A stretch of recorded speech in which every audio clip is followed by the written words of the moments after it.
Imagine a world where everyone speaks the same language, no misunderstandings, no translation needed. Every word you say is understood perfectly. After the great flood in Noah's time, the earth slowly began to fill again. Noah's family had children, and their children had children. People spread across the land, building communities and starting new lives.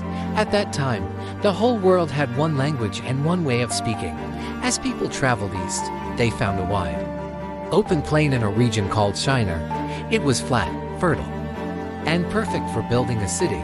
So they settled there. They looked at each other and said, "Let's make bricks and bake them thoroughly." Instead of using stones, they made strong baked bricks. Instead of mortar, they used tar. They had skill.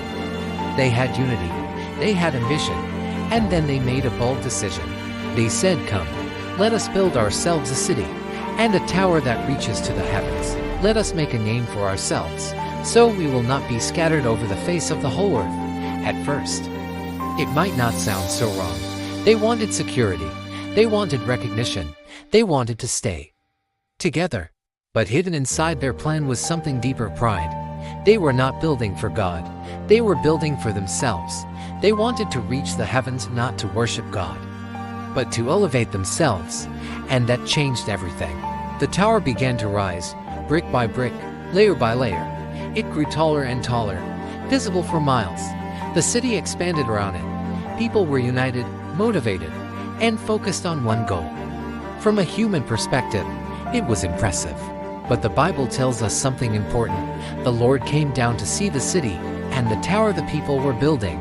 Notice that, even though they thought they were reaching heaven, God still had to come down to see it. Their tower, as tall as it seemed to them, was still small compared to God. And God saw more than just bricks and mortar. He saw their hearts. He saw a people united, but united in pride, united in self-glory, united in defiance of His command. Because earlier, after the flood, God had told humanity to spread out and fill the earth. But instead of spreading out, they were gathering together to avoid being scattered. They were resisting God's plan. And God said, "If as one people speaking the same language they have begun to do this, then nothing they plan will be impossible for them." This wasn't about God being threatened. It was about direction. Unity is powerful, but unity without humility can become dangerous. So God decided to intervene, not out of cruelty, but out of wisdom. He said, "Come, let us go down and confuse their language so they will not understand each other."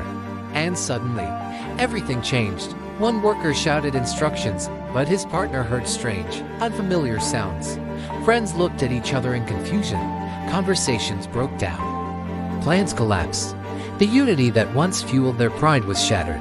People who could no longer understand each other began to separate. Groups formed based on language. Families moved away. Communities scattered. The great tower, once a symbol of human ambition, stood and finished. The place was called Babel, which sounds like the Hebrew word for confusion. And from there, God scattered the people over the face of the whole earth. At first glance, this story might seem like it's about languages, but it's really about the human heart. The people of Babel were strong together. They were creative. They were capable. But their motivation was wrong. Let us make a name for ourselves. That was the problem. They wanted glory without God, success without obedience, unity without humility. And history shows us something powerful: when pride becomes the foundation, collapse eventually follows. The Tower of Babel reminds us that human achievement, no matter how impressive, is small compared to God. It reminds us that God's plans are bigger than our plans. And it teaches us something else. Unity is a gift, but it must be rooted in the right purpose. When people unite for selfish ambition, it leads to confusion. But when people unite under God's will, it leads to blessing. Interestingly, the Bible later shows a powerful contrast to Babel. In the New Testament, in the book of Acts, something amazing happens. At Pentecost, people from different nations hear the message of God in their own languages.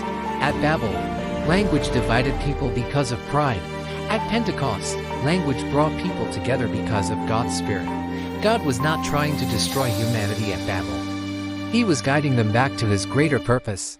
Sometimes what looks like disruption is actually protection. Sometimes what feels like confusion is God redirecting us. So the question for us today is simple. What tower are we building? Are we trying to make a name for ourselves? Or are we trusting God to build something greater through us? Because no matter how high we build, true security doesn't come from towers. It comes from trusting the one who made the heavens. And that is the story of the Tower of Babel, the story about pride, power, and the God who lovingly steps in when humanity loses its way.